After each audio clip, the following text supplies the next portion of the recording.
बिस्मिल्लाहिर्रहमानिर्रहीम बिस्मिल्लाहिर्रहमानिर्रहीम बिस्मिल्लाहिर्रहमानिर्रहीम. So we were dealing with momentum and we were talking about momentum. So we will continue with the same topic. And the last point that we studied about momentum was this law. Point number 16 was the last point when we finished yesterday. And this law says law of it, the law is law of conservation of momentum.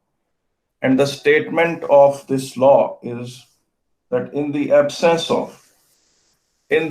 of any net force, external, and when we say any net force, that means external force. Any net force, any external force, okay? Momentum of the system remains conserved. This is our statement of the law of conservation of momentum. Okay, we will inshallah study it in detail because this is the law which is dealt with great detail. Okay, जी बेटा, मोहम्मद नजीर, do you want to say something? Yes sir. Sir net force जो है ये resultant force होती है ना? जी बिल्कुल बिल्कुल बिल्कुल. Any net external force. अच्छा, if we थोड़ा सा इसको जरा और ठीक कर लेते हैं.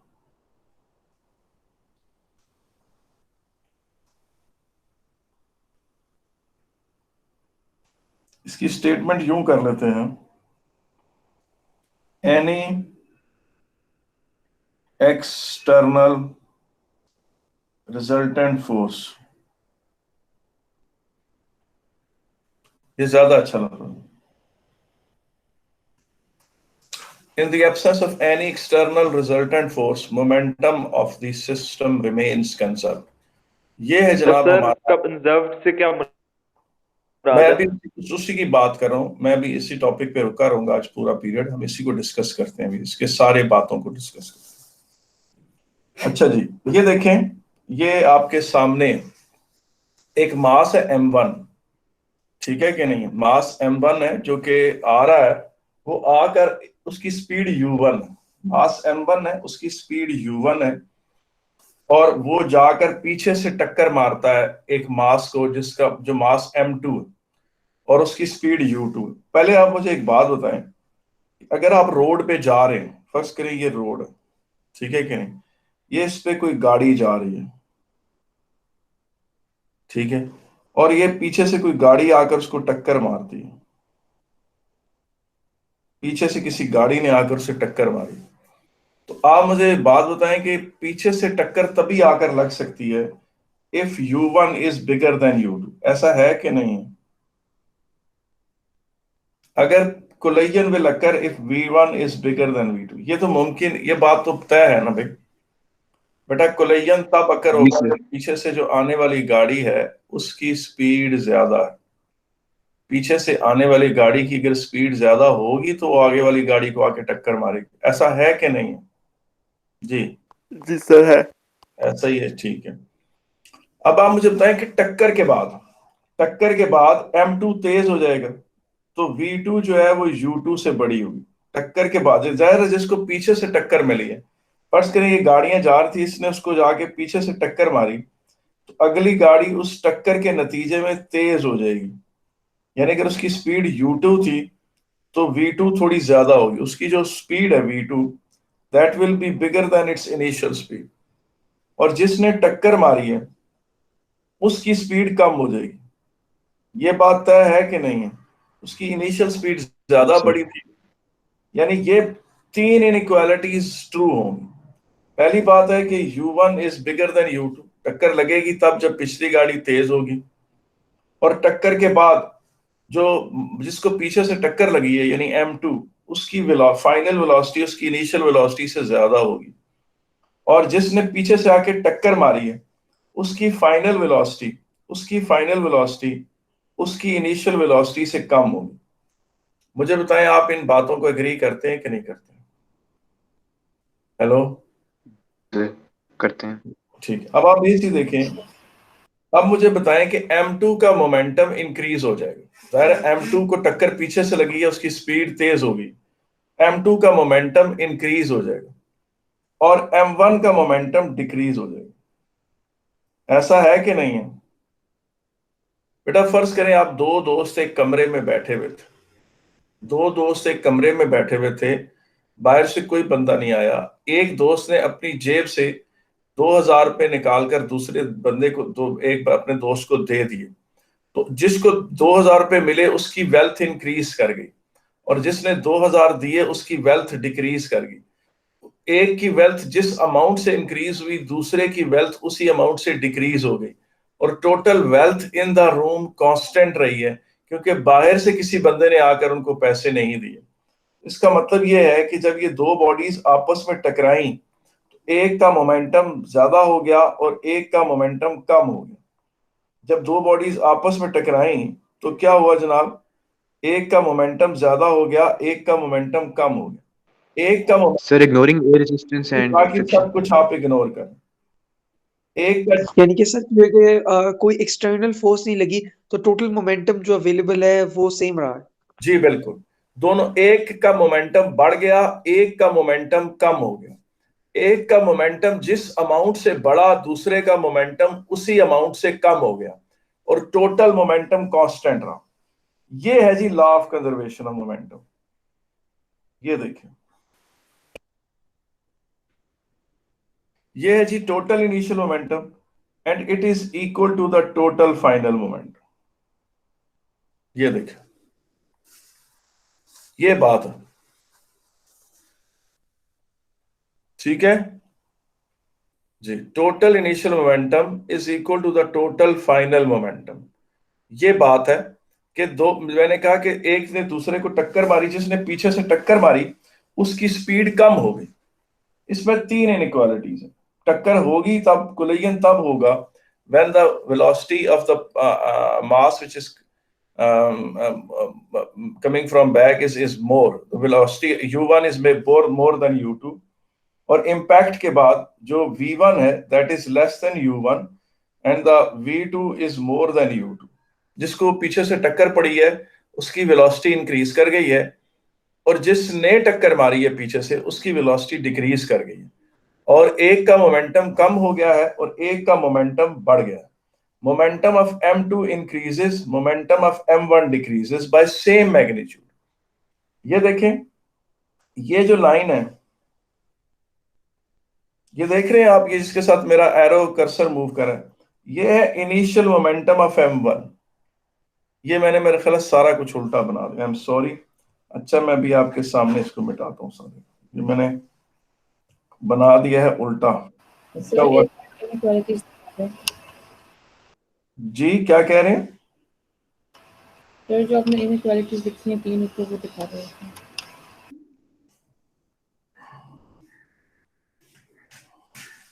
ये ले बेटा, सर ऊपर, हाँ ऊपर है, ठीक है ठीक है ठीक है सर, कर लें। अच्छा, ये देखें, अब यहां पर हम यूनिट्स ले लेते हैं 1 2 3 4 5 6 7 8 9 10 11 P 12। pressure. हाँ, P क्या है सर? पी मोमेंटम, पी ठीक है मोमेंटम, सर। ठीक है। फर्ज करें ये m2 है, ये m2 u2 है, ये m2 u2 है। इसको टक्कर मिली, इसको पीछे से टक्कर मारी गई और इसका मोमेंटम इंक्रीज कर गया, ये इसका मोमेंटम हो गया। अब इसका मोमेंटम है m2 v2, और पूछे इसके मोमेंटम को कितनी राइज मिली। इसके मोमेंटम को कितनी राइज मिली? 1 2 3 4 5 6 7 8 9, इसको 9 यूनिट्स की राइज मिली। इसको m2 को 9 यूनिट्स की राइज मिली मोमेंटम। तो पूछे फिर क्या होगा? जो m1 है उसको उतना ही अमाउंट से उसका मोमेंटम कम हो जाएगा। उसका मोमेंटम उसी अमाउंट से कम हो जाएगा। लेट्स से उसका इनिशियल मोमेंटम 12 था, और वहां से जब 9 की डिक्रीज आई, उसी अमाउंट से उसका मोमेंटम कम हो गया, और ये हो गया उसका मोमेंटम। ये बन गया m1u v1, और ये है m1u1। उसका सर ये मोमेंटम पहले 12 था, अब 3 हो गया। इसका सर ये आपने मोमेंटम 2 था और अब 11 हो गया। जी बेटा, मैं सुन रहा हूँ। सर ये जो आपने ग्राफ्स बनाए हैं, ये जो रेड वाला है ये दूसरे मैथ्स का है, और जी जी, जो M1 पर्पल वाला है वो दोनों एक मैथ्स का है। जो, हाँ M1U1 एक बॉडी का मोमेंटम है। ये देखें, ये यूं जा रहा था, ये इसने जाके टक्कर मारी, ठीक है ना, और अगले वाले को टक्कर मारी इसको। ये देखें, वो स्लो जा रहा था, ये स्लो जा रहा था U2 से, ये पीछे से तेजी से आया, इसने उसे आके टक्कर मारी, ठीक है ना। और टक्कर तभी मारी जब U1 बड़ा था U2 से, वरना टक्कर लग नहीं सकती, ठीक है कि नहीं। और जब टक्कर होगी तो फिर पूछे क्या हुआ, अगला तेज हो गया। जाहिर है आप जा रहे हैं, आपको पीछे से धक्का पड़े, आपकी स्पीड तो तेज हो जाएगी, तो ये V2 है। और जिसने धक्का मारा है उसकी स्पीड कम हो गई। तो देखिए, उसका मैंने V1 का एरो छोटा बना रहा हूं, ठीक है ना, बना रहा हूं। तो उसका मतलब ये है कि V2 जो है वो बड़ा है U2 से, मगर V1 छोटा है U1 से, और V2 बड़ा है V1 से। क्योंकि अगर V2 बड़ा ना हो V1 से तो सेपरेशन अकर नहीं होती। जाहिर है अगला तेजी से आगे चला गया, तो उसका मतलब है उसकी स्पीड ज्यादा थी। मुझे बताएं इसमें कोई मसला है तो मैं हाजिर। एक का मोमेंटम डिक्रीज हुआ है, एक का मोमेंटम इंक्रीज हुआ है। एक का मोमेंटम जिस अमाउंट से डिक्रीज हुआ है, दूसरे का मोमेंटम उसी अमाउंट से इंक्रीज हो गया, और टोटल मोमेंटम कांस्टेंट रहा। जी, कोई मसला तो नहीं? जी। No sir. और बेटा ये जो टाइम है, ये टाइम कौन सा है? जी, ये टाइम कौन सा है? Time of impact, time of contact. जी बिल्कुल, आपने बड़े वली हैं माशाल्लाह। टाइम ऑफ कांटेक्ट, उतनी दौरान तक, ठीक है कि नहीं। तो टोटल सर जरा मोमेंटम स्क्रॉल रिमेन्स अप करना, कांस्टेंट, स्क्रॉल अप बोथ करना sir. Bodies exert equal and opposing force on each other, sir imparting scroll up करना, जी, स्क्रॉल अप करना। क्लोजअप से मुराद आपकी ये? नहीं, ऊपर ऊपर, हाँ, बस सही है सर। अभी फिलहाल इसको बड़ा रहने दो ना, ताकि सब लोगों को नजर आए। Total momentum remains constant. Both bodies exert equal and opposite force on each other, imparting each other with equal and opposite change of momentum. Imparting each other with equal and opposite change of momentum. Sir zoom out करना है इस पूरे का, एक बार screenshot ले लेते हैं। ये लें, both bodies exert equal and opposite force on each other, imparting each other equal and opposite change of momentum. एक का मोमेंटम इंक्रीज हुआ, एक का मोमेंटम डिक्रीज हुआ। एक का मोमेंटम जिस अमाउंट से इंक्रीज हुआ, दूसरे का मोमेंटम उसी अमाउंट से डिक्रीज हो गया, और टोटल मोमेंटम कांस्टेंट रहा। टोटल मोमेंटम या मोशन स्टेज कांस्टेंट। अब बेटा मैं बिफोर कोलिजन के लिए BC की सिंबल इस्तेमाल करूंगा। ये देख रहे हैं आप, ये आपको यहां नजर आ रहा होगा, ये BC। अब मैं बार बार BC लिखूंगा फॉर बिफोर कोलिजन, और आफ्टर कोलिजन के लिए बेटा मैं लिखूंगा AC। अब आपने BC और AC जो है ना, उसको जहन में रखना है, ठीक है ना। मैं बार बार बिफोर कोलिजन या आफ्टर कोलिजन की डायग्राम्स नहीं बनाऊंगा, ठीक है कि नहीं है। यही चीज जो पहले बोली थी वही दोबारा बना दी गई। इसमें क्या है, वही के M1 जो है वो क्या है, M1 पीछे से आ रहा है और उसकी वेलोसिटी है U1, और उसने आगे पीछे से टक्कर मारी है M2 को, और m2 को टक्कर लगने से m2 तेज हो गया। आप देखें m2 का जो ये v2 वाला वेक्टर है, फाइनल वेलोसिटी वाला वेक्टर है, ये वाला उसका वेक्टर मैंने लॉन्गर दिखाया है इसके इनिशियल वेलोसिटी के वेक्टर से। इससे देखें ये वाला जो वेक्टर है u2, ये देखें ये छोटा वेक्टर है और ये जो वेक्टर है ना इसका ये वाला v2, ये वाला वेक्टर बड़ा वेक्टर है। ठीक है कि नहीं है? तो अब इसका मतलब, और इसी तरीके से देखें इसकी स्पीड ज्यादा है, u1 ज्यादा है और यहां पर इसकी स्पीड कम होगी। जाहिर है जिसने पीछे से टक्कर मारी है उसकी स्पीड कम हो जाती है। तो इसमें 4 collision will occur if the velocity of the element which is coming from behind is more than the velocity of the body which is moving ahead. And after collision, v2 final velocity of second body will be bigger than the final velocity of the first body, because m2 will separate away from m1 if v2 is bigger than this. v2 is bigger than u2 because m2 will speed up, and u1 is bigger than v1, m1 will slow down. बेटा मुझे बताएं, इसमें किसी ने कोई बात पूछनी हो तो मैं हाजिर हूं जी। अगर किसी ने कोई बात पूछनी है तो मैं हाजिर हूं। आए अब उसको प्रूफ करते हैं, वो स्टेटमेंट को जो हमने पढ़ी थी, proof of law of conservation of momentum. ये बेटा इसका मैथमेटिकल प्रूफ है, ये बहुत कम आया पेपरों में, इसलिए टीचर ज्यादा कराते नहीं है। मैंने भी एक आध दफा आया हुआ, लेकिन मैंने कहा चलो मैं करा देता हूँ, ठीक है कि नहीं। और वो ये है कि इसमें आप एक सिचुएशन कंसिडर करें, BC means before collision, BC means before collision, ये जगह देखें। अब ये M1 है, M1 मूव करता हुआ आया U1 से, और नोट करें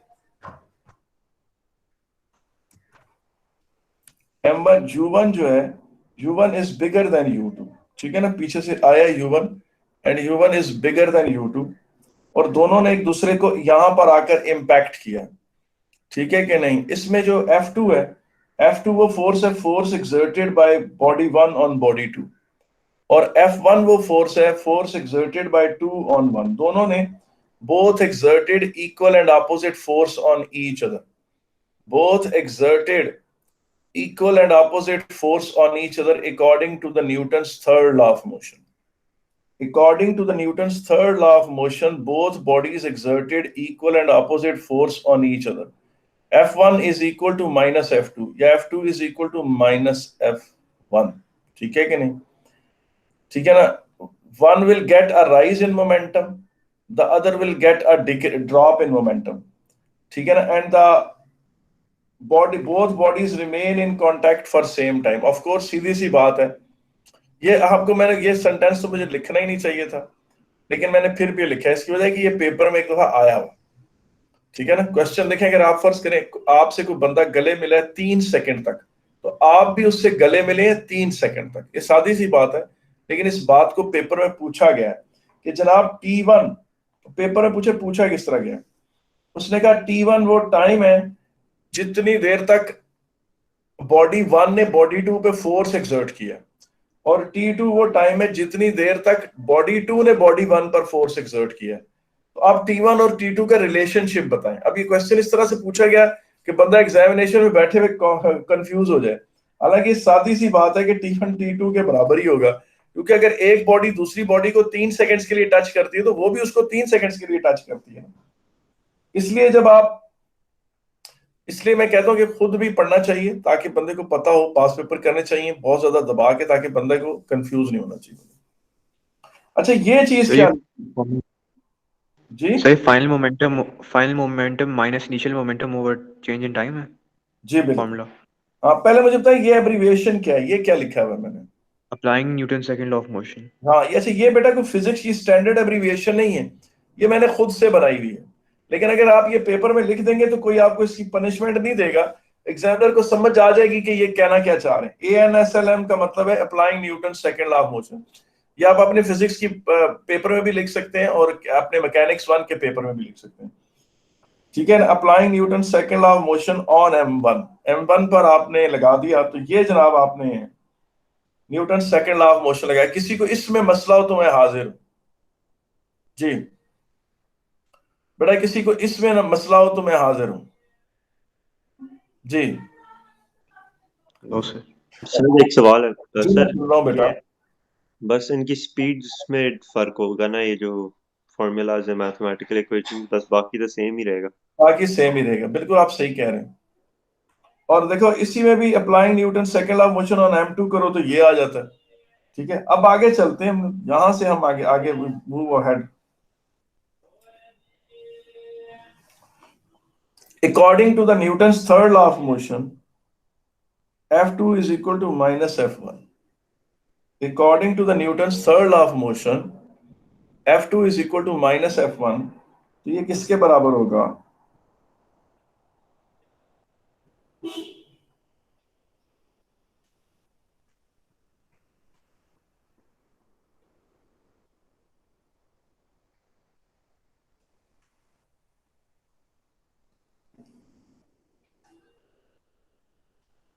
ठीक है,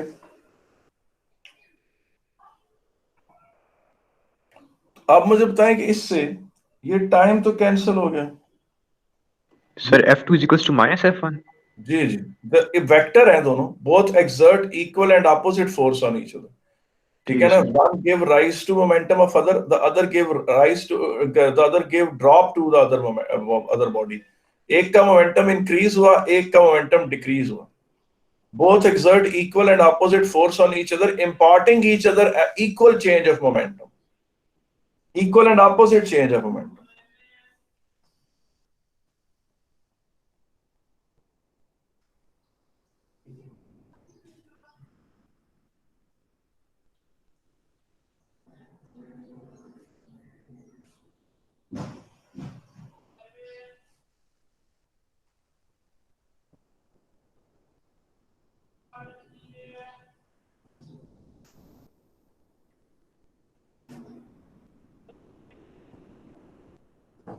ठीक है, और ये देखिए ये किसके बराबर है? Final total momentum.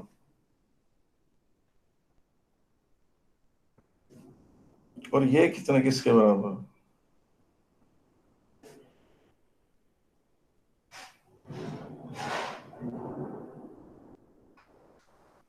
Initial total momentum.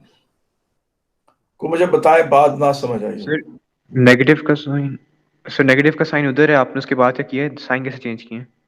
बेटा मैं इसको उठाकर इधर ले आया हूं और इसको उठाकर उधर ले आया। जो नेगेटिव दूसरी तरफ गया उसका साइन पॉजिटिव हो गया। ठीक है, हेलो यार, यहां तक ठीक है? सर ये आपने M1 V1 plus M2 V2 लिखा हुआ है, ये U1 नहीं होना चाहिए? ना ना ना, देखें ये है final total momentum of both bodies, और ये ठीक है है sir. Final initial total momentum of both bodies, दोनों का मिला के। मैंने कहा ना, ठीक है जिस तरह आप अपने दोस्त के साथ जा रहे थे, आपकी जेब में कुछ पैसे थे, कुछ जेब पैसे उसकी जेब में थे, दोनों के पास टोटल पैसे कांस्टेंट थे। आपने अपनी जेब से 2,000 रुपए निकाले और उसे दे दिए। आपके पैसे कम हो गए, उसके पैसे बढ़ गए। आपके पैसे जिस अमाउंट से कम हुए, उसके पैसे उतनी अमाउंट से बढ़ गए। टोटल पैसे आप दोनों की जेबों में मिला के जो थे वो कांस्टेंट थे। एक बंदे के पैसे कांस्टेंट नहीं है, एक बंदे के, यानी इस तरह नहीं है कि किसी बंदे का अपना मोमेंटम, उसका अपना मोमेंटम किसी के दूसरे के मोमेंटम के, इस तरह नहीं है यार। It's not like this. आप मुमकिन है M1 की सारी चीजें एक तरफ ले जाना चाह रहे हैं और M2 की सारी चीजें दूसरी तरफ ले जाना चाह रहे हैं, इस तरह नहीं है जी। मुझे बताएं, इसमें कोई मसला तो नहीं है जी? ठीक है बेटा, जी सर ठीक ठीक है। है सर। आगे चलते हैं। और हमारा अगली जो बात है बेटा, ये जो law of conservation of momentum है ना, आज तक साइंटिस्ट ने, ठीक है कि नहीं है, इसकी एक वायलेशन भी नहीं देखी है। ठीक है कि नहीं है? स्टार्टिंग फ्रॉम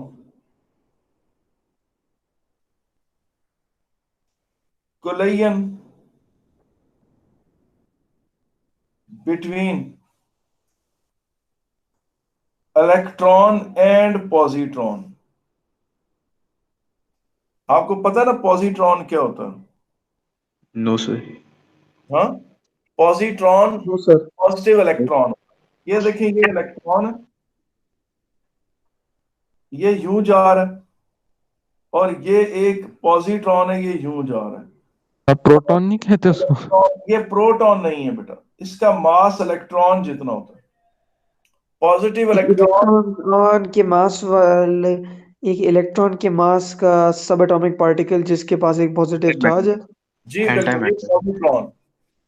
पॉजिटिव इलेक्ट्रॉन और पॉजिट्रॉन और इलेक्ट्रॉन की टक्कर से लेकर दो बड़ी बड़ी गैलेक्सीज की टक्कर तक। ये फर्ज करें ये कोई गैलेक्सी है, गैलेक्सी के स्पेलिंग क्या होते हैं? जी जी ए तो जी एल ए ए होता एक्स है, वाई। वो ए ऐड करें जी और एल के दरमियान। किधर, एक minute.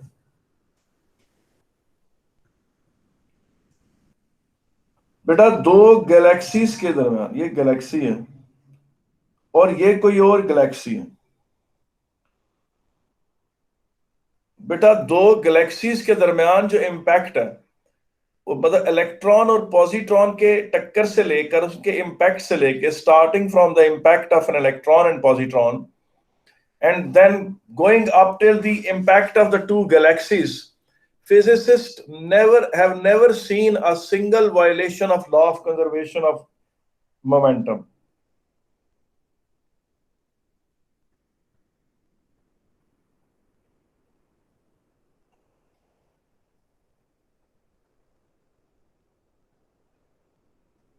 Has never witnessed a single violation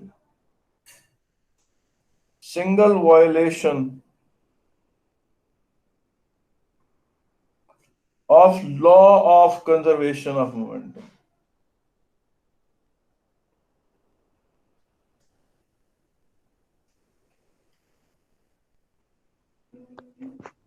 बेटा scientist law of conservation of momentum पे फिजिसिस्ट का इतना ईमान है, कितना ईमान है, इतना ईमान है कि अदालत में अगर कोई बहुत बड़े ट्रक वाला बंदा बयान दे कि मैं यूं जा रहा था, ये मेहरान यहां से आई, इसने मुझे टक्कर मारी और उससे मेरा जो ट्रक है वो उलट गया, तो वो उसकी बात नहीं मानेंगे, उसे कहेंगे तुम झूठ बोल रहे हो। ऐसा मोमेंटम के पर्सपेक्टिव से नहीं हो सकता। एक मेहरान बेचारी कितनी कुछ स्पीड से आ रही होगी और उसमें इतनी जान ही नहीं कि तुम्हें यूं टक्कर मारकर उल्टा दे इस तरह करके। यानी law of conservation of momentum पर इतना फेथ है फिजिसिस्ट का कि इसे आप बतौर अदालत में ऐसे बयान भी रख सकते हैं। यानी कि अगर किसी बंदे का बयान अदालत में कंजर्वेशन ऑफ मोमेंटम के खिलाफ हो तो उसको झूठा समझ लिया जाएगा। ये बिल्कुल ऐसी जैसे एक बंदा बयान दे कि जी मैं खड़ा था, इधर से एक मक्खी उड़ती हुई आई, उस मक्खी ने मुझे टक्कर मारी और मैं उछल कर उधर जाके गिर गया और इस तरह से यूं नुकसान हो गया, तो उसकी बात नहीं मानेंगे। वो कहेंगे जी ये मोमेंटम के लॉ के खिलाफ है। तो मोमेंटम पर बड़ा ट्रस्ट है फिजिसिस्ट का, उन्होंने आज तक कोई सिंगल वायलेशन भी नहीं इसकी होते देखी। और अगर कोई बंदा अपना रिसर्च पेपर लिखे और उस रिसर्च पेपर में कोई बात law of conservation of momentum के खिलाफ लिख दे तो उसकी रिसर्च पेपर कैंसिल हो जाएंगे। वो कहेंगे तुम झूठ बोल रहे हो, क्योंकि किसी ने नहीं देखा कि law of conservation of momentum कभी गलत साबित हो। आए जरा हम इसकी वेरियस एग्जांपल्स पढ़ते हैं। 12th पॉइंट है बेटा, ये कितना पॉइंट हो गया जनाब? 20th point, various examples of law of conservation of momentum. Sir आज की क्लास में हमने अभी तक एक ही पॉइंट किया है ना? हाँ बिल्कुल बेटा, मैंने आज बात शुरू law of conservation of momentum से की है। ये देखें, इसी को प्रूव किया है, इसी के बारे में बात की है। मैंने आज एक बात भी फालतू नहीं की है। मेरा स्टार्टिंग पॉइंट ये था, 16 से मैं शुरू हूं law of conservation of momentum से। In the absence of any external resultant force, momentum of the system remains conserved। यहां से शुरू हूं और उसके बाद ये उसको प्रूव किया है और उसके बारे में बातें की हैं, उसको बताया है कि मोमेंटम क्या है और फिर यहां पर आके रुका हूं। ठीक है कि नहीं? अभी मैंने थोड़ी बातें और इसके बारे से करनी है। ये बहुत ही ज्यादा इस पे क्वेश्चंस आए हैं और बड़ी बड़ी वैरायटी के आए हैं। अगर कोई टीचर, जिसमें मैं भी शामिल हूँ, हम लोग अगर हक हलाल करके से पढ़ाए ना, यानी सारी बातें करें जो पास पेपर में आई हैं, तो कम से कम 15-20 घंटे कहीं गए नहीं। इतनी बातें इससे रिलेटेड, मोमेंटम से रिलेटेड, मजे मजे की बातें। और मजे मजे की इसलिए कि बड़ा प्रैक्टिकल सब चीज है, आपको अपने पढ़ा हुआ तो आपको मजा आता है, आप इसको आम जिंदगी में भी देखते हैं। बेटा जी, एग्जाम्पल 1।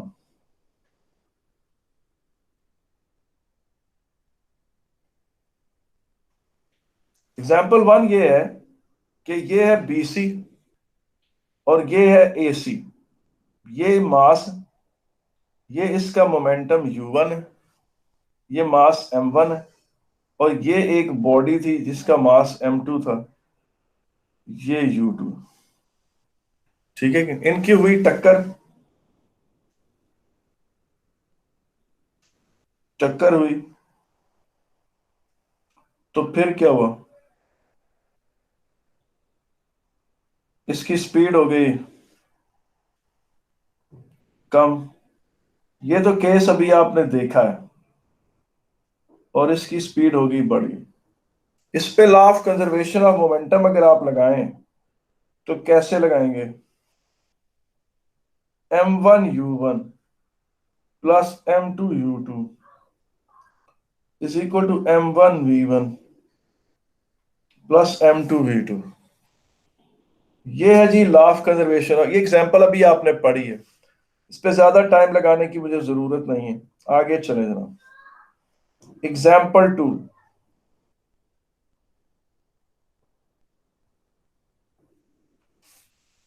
अच्छा, फर्ज करें बेटा कि ये कोई ऑब्जेक्ट है जिसका मास M1 है, और ये जा रहा है स्पीड U1 से। ये जाकर एक ऑब्जेक्ट को टकराता है जिसका स्पीड U2 है, और दोनों की ये है जनाब बिफोर कोलिजन। आफ्टर कोलिजन वो दोनों जुड़ जाते हैं, जुड़ के चलना शुरू हो जाते हैं with a common velocity v। ठीक है कि नहीं है? दो two two bodies get attach to each other.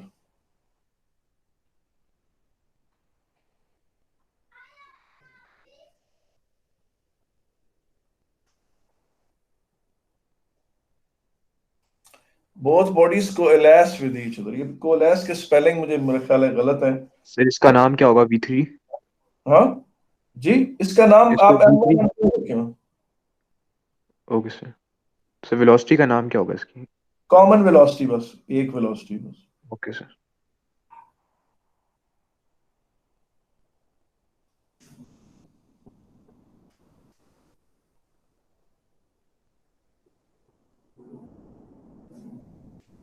इसमें क्या होगा जनाब?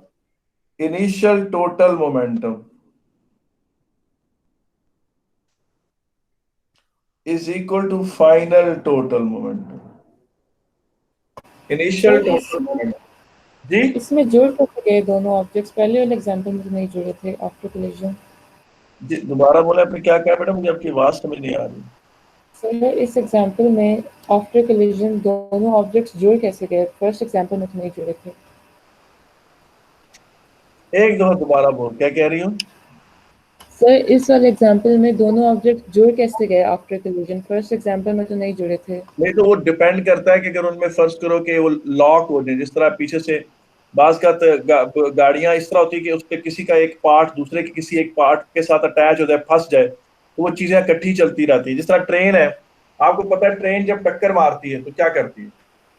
ट्रेन जो है, देखें, ट्रेन जो है, सर अगर हम लोग गाड़ी को पीछे से टो करके लेकर जाएं तो उसकी एग्जांपल लग सकती है यहाँ पे? नहीं नहीं नहीं, ये नहीं, ये देखें, ये फर्ज करें कोई गाड़ी जा रही थी, पीछे से ट्रेन आ गई, कुदरती वो कोई बंदा खुदकुशी कर, तो ट्रेन आ गई, इसको लगी और इसको अपने साथ ड्रैग करके लेके गई, यानी वो बॉडी उसके साथ अटैच हो गई और वो ट्रेन उसको साथ अपने ड्रैग करके ले गई। तो इसमें दो बॉडीज हो सकती टक्कर, इस तरह मतलब ऐसा होता है कि टक्कर के बाद चीजें आपस में इंटरलॉक हो जाती हैं, इंटरलॉक होकर इकट्ठी चलना शुरू हो जाती है। ऐसा हुआ है, काफी प्रैक्टिकली है। ठीक है कि नहीं? लेकिन टो करने वाली एग्जाम, टो में तो आप कोई वो नहीं ना होगा, इम्पैक्ट तो नहीं ना हो। या चले इसकी ज्यादा अच्छी एग्जाम्पल, वो बड़ी जबरदस्त एग्जाम्पल मेरे ध्यान में आई। ये फर्ज करें छत है, सर अगर अगर और M1 ज्यादा होगा तब ये केस होगा ना? जी क्या कह रहे हैं? Sir most of the time जब M1 ज्यादा होगा तब ये केस होगा ना, क्योंकि वो मैथ ज्यादा है तो साथ लेके चला जाएगा।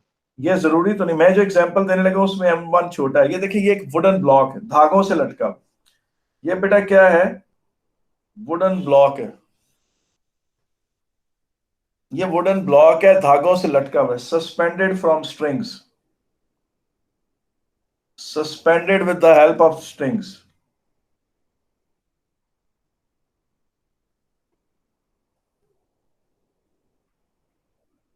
ठीक है, ये आपके पास पिस्टल है,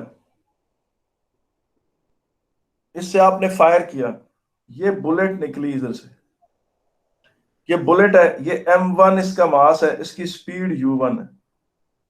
ठीक है कि नहीं है? ये सीधी जाकर इसको लगी, और इसको लगी और इसमें फंस गई। और ये देखें, ये इकट्ठे दोनों, they both begin to move, ऐसे करके दोनों ने, they started, they begin to move, और ये उठते तो ऊपर की तरफ है, जाहिर है वो जाहिर है धागों से लटका हुआ है, यूं हो जाएगा, ऐसे हो जाएगा। लेकिन एन इस टाइम पर उसकी वेलोसिटी v है, it begins to move with the velocity v। इसका जो law of conservation of momentum इस पे लगाएंगे वो होगा m1 u1 is equal to m1 plus capital M2। Capital इसलिए दिखा रहा हूं ताकि ये बताने की कोशिश कर रहा हूं कि ब्लॉक का मास बड़ा है, इसके मास को कैपिटल M2 दिखा देता हूं। तो ये दोनों they begin to move like this, और ये जनाब इन पर law of conservation of momentum है। मुझे बताएं कोई मसला तो नहीं है? सर ये वाली जो एग्जांपल है ये दोबारा बता सकते हैं? जी बिल्कुल, ये देखिए, ये एक वुडन ब्लॉक था, suspended with the help of strings. आपने इसे धागों के साथ लटकाया हुआ था, आपने पिस्तौल से उस पर गोली फायर की, गोली चलाई, गोली पिस्तौल से निकली, M1 क्या था? Mass of bullet. अब बुलेट का कितना को मास होगा यार? मास ऑफ बुलेट कितना होगा? थोड़ा सा ही होगा, 20 ग्राम, 50 ग्राम, 100 ग्राम, इससे ज्यादा बड़ी बुलेट तो नहीं होती है, ऐसा ही होता है ना जी? ठीक है, तो वो बुलेट गई और उसकी स्पीड थी U1। U1 काफी ज्यादा स्पीड होती है, बुलेट जब निकलती है तो तकरीबन आप कह लें 100 मीटर पर सेकंड की स्पीड से निकल रही होती है। और ये ब्लॉक एट रेस्ट था, इसका इनिशियल मोमेंटम 0 था, इसने उसको टक्कर मारी और वो पूरा ब्लॉक उठकर ऊपर की तरफ चला गया। सर ये कॉमन वेलोसिटी, जी बेटा, हाँ। ये कॉमन वेलोसिटी जो है ये बुलेट और इस ब्लॉक का है, वुडन ब्लॉक का? बेटा ये जो मास है ना, ये बुलेट प्लस ब्लॉक है, ये जो मास है ये बुलेट प्लस ब्लॉक है। फाइनल मोमेंटम आफ्टर इंपैक्ट, ये है जी final total momentum after impact, final total momentum after impact. और ये था initial total momentum, momentum of the bullet ही इनिशियल टोटल मोमेंटम था, क्योंकि ब्लॉक तो रुका हुआ था, ब्लॉक का तो कोई मोमेंटम ही नहीं था। सर ऊपर थोड़ा करना स्क्रॉल, जी पिछला पेज। जी सर पिछला पेज दिखाना जरा।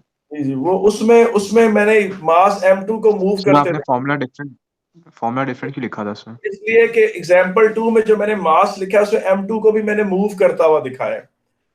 एग्जाम्पल 2 ज्यादा जनरलाइज्ड लिखी है, इसमें मैंने M2 को मूव करता दिखाया। लेकिन जो वो पिछली एग्जाम्पल थी उसमें मैंने, जो अभी एग्जाम्पल ये वाली थी, इसमें M2 को रुका हुआ दिखाया, इसलिए फार्मूला डिफरेंट।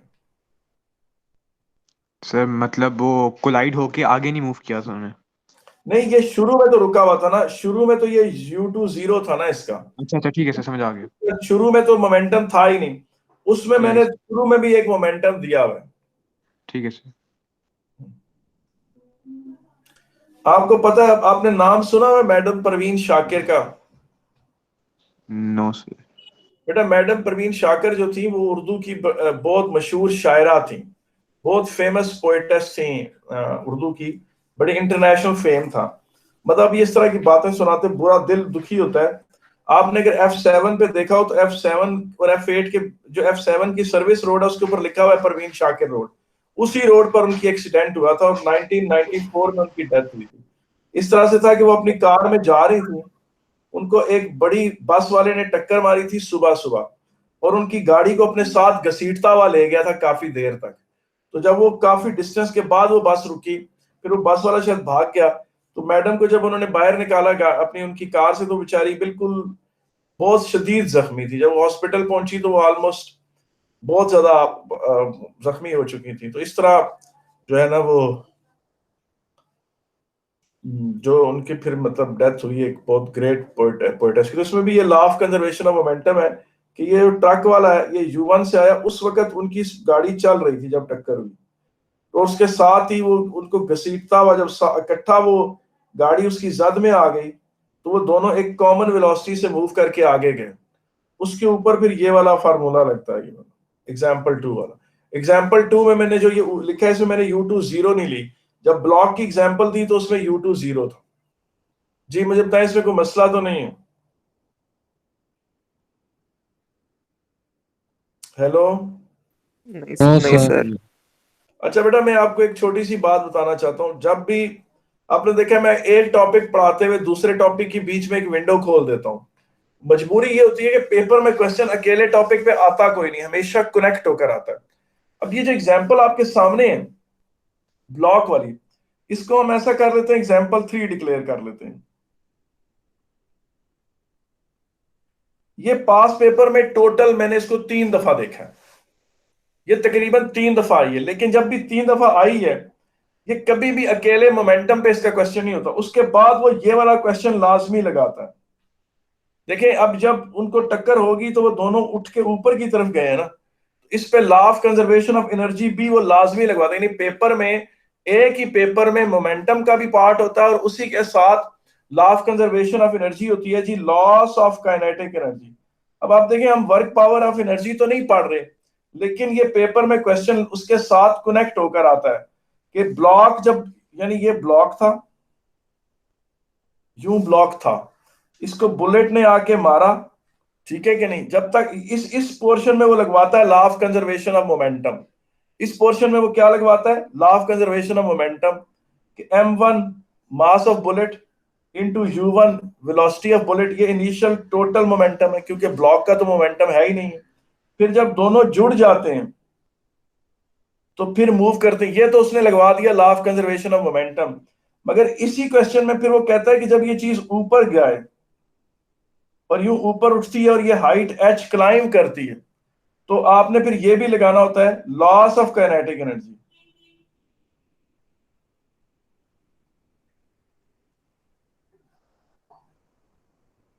अब बेटा हम law of conservation of momentum नहीं पढ़ रहे थे, लेकिन मेरी मजबूरी, हम law of conservation of energy नहीं पढ़ रहे, लेकिन मेरी मजबूरी है कि ये क्वेश्चन कभी भी अकेला नहीं आया। जब भी आया उसने एनर्जी के साथ, एनर्जी को भी साथ शामिल किया और मोमेंटम को भी साथ शामिल किया, और ये 3 दफा क्वेश्चन तीनों दफा इसी तरह ही आया। तो इसलिए ये 7 इक्वेशन पता होनी चाहिए। और एक 2006 में जब आया था तो पहले ये इक्वेशन लगाकर ये वाली वेलोसिटी वर्कआउट करनी थी, यानी ये वाली, और फिर सर इसके इसमें बाद U1 निकालनी थी, उल्टा रिवर्स में जाना था। जी बेटा। सर इस फॉर्मूला से कैलकुलेट क्या करना होता है, मतलब सवाल में क्या पूछा होगा? जब आपको ये फार्मूला पता होता है तो आप उससे रिलेटेड कुछ भी बता सकते हैं। मतलब उसने क्वेश्चन इस तरह से स्टार्ट लिया जी कि ये एक सर ब्लॉक, काइनेटिक ये देखो ये लॉस उसने ब्लॉक दिया हुआ था और उसने कहा जी कि इसका मास 600 ग्राम है, ठीक है। कहता है इसे एक बुलेट आके लगी और बुलेट का मास उसने दिया हुआ था 20 ग्राम। कहता है बुलेट आकर इसे लगी और ये उल्टा उसने रिवर्स सारा कुछ शुरू किया। कहता है ये उसके बुलेट इसके अंदर एम्बेड हो गई। कहता है जब बुलेट एम्बेड हुई तो इसने जो है ना ये तकरीबन 7 सेंटीमीटर की इसने राइज ली। कहता है इसकी मदद से आप वो वेलोसिटी कैलकुलेट करें with which the bullet and block begins to move, ठीक है ना, व्हेन द आफ्टर इंपैक्ट। उसने कहा using this information find this velocity with which the block and the bullet together begins to move. अब वो आप ये वाली इक्वेशन लगाएंगे, ये वाली इक्वेशन में ये तो खैर कट जाएगा, ठीक है कि नहीं। आप इससे हाइट पता है, जी पता है, और 2 का तो पता ही, तो वेलोसिटी निकल आएगी ये वाली वेलोसिटी निकल आएगी। और फिर उसने कहा hence calculate the initial velocity of the bullet, hence calculate the initial velocity of the bullet. अब जाहिर है वो फिर आप ये law of conservation of momentum से लगाएंगे। कहने का ठीक है मतलब ये है कि क्वेश्चंस आते हैं कनेक्टेड, इंटरकनेक्टेड होते हैं, उसमें law of conservation of energy भी इस्तेमाल हुई, law of conservation of momentum भी इस्तेमाल हुआ। अकेला वो क्वेश्चन नहीं होता। हम जब कोई टॉपिक पढ़ा रहे होते हैं, हम टीचर जिसमें मैं भी शामिल हूं, तो हम उस टॉपिक को स्पेसिफिकली डिस्कस कर रहे होते हैं। हम उसके साथ हमें छोटी छोटी विंडोज भी खोलनी चाहिए कि ये टॉपिक कनेक्ट किस किस तरीके से हो रहा है, क्योंकि पेपर में तो कभी भी वो अकेला क्वेश्चन तो हार्ड ही देते। अब आगे इस क्लास का टॉपिक वाला है। जी बेटा, जी बेटा, यहाँ पर हम अपनी क्लास को फिर यहाँ खत्म करते हैं, ठीक है। और मेरा 11 o'clock हो गए हैं। Yes sir. 3 मिनट ऊपर हो गए। चलो बस यहाँ खत्म करते हैं, फिर कल सर इंशाल्लाह लेक्चर अपलोड कर देना। ये डॉक्टर सर रिकॉर्ड हो गया।